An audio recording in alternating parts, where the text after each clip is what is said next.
I'm sure you recognise the scene behind me. No, it's not my garage, unfortunately. It's the chamber of the House of Commons. People are elected to this place to act on our behalf, to make decisions for the betterment of the citizens of this union, the United Kingdom, Great Britain, whatever you want to call it. And they have failed, all of them, completely. There's a very big political football at the moment. Before I do that, I don't like sitting here because it makes me sick to my stomach.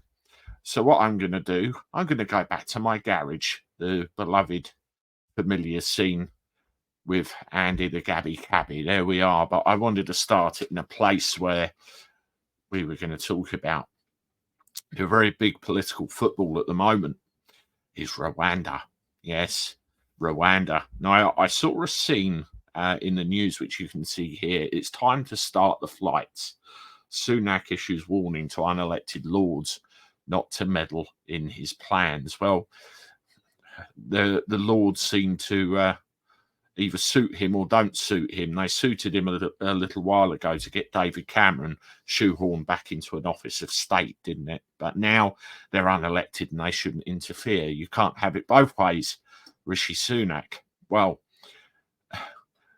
it's not only the Tories, they're getting a good kicking at the moment, aren't they? And this at a time where we see Reform are now polling at 12%. I think a few weeks ago they were only 3%. When's it going to be 20? When's it going to be 30? Our system no longer works. They were put in that place to make wholesome laws, to protect and serve, to act in our best interests. They haven't done so for a very, very long time. I believe that the Rwanda plan is a complete disaster. I've also read that Rwanda themselves are saying, well, we'll give you the money back. We don't want your money. It's disastrous. They are ping-ponging from one bad decision to another. We've got an election coming up soon. And what worries me is that there are many people in this country still who are preconditioned and predisposed to vote for one of the big two because they feel that a vote for anybody else is a wasted vote. It is not. Even with the first past the post system, enough people have to come out in enough droves to make the difference. Long term, I believe that the parliamentary system, our parliamentary democracy, has no legs, has no bite anymore. Politicians, by their very nature, you look at the rebels with this Rwanda policy, they were all rebellious, but when it came to the crunch, they voted for it.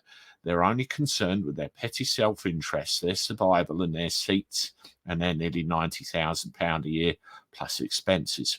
That is what it's all about. We need community leaders. We need people in communities which actually care about them, know about them, the people in them, and want to serve their best interests. This parliamentary bull doesn't work anymore. But before we get to that kind of system, do we have to work with what we've got? That's where the Tories, Labour and anything else needs shoehorning the hell out of there and replaced with something else. Whether it's something better, we'll have to wait and see, I suppose. But surely now enough is enough. Let me know your thoughts in the comments. I've been a bit lax with this lately, but I intend to have a readout of some videos where you've made comments very soon. We can see what you have to say about it. And let me know if you agree with me. Anyway, I'm off. I'll see you shortly with one more. Doodle-doo.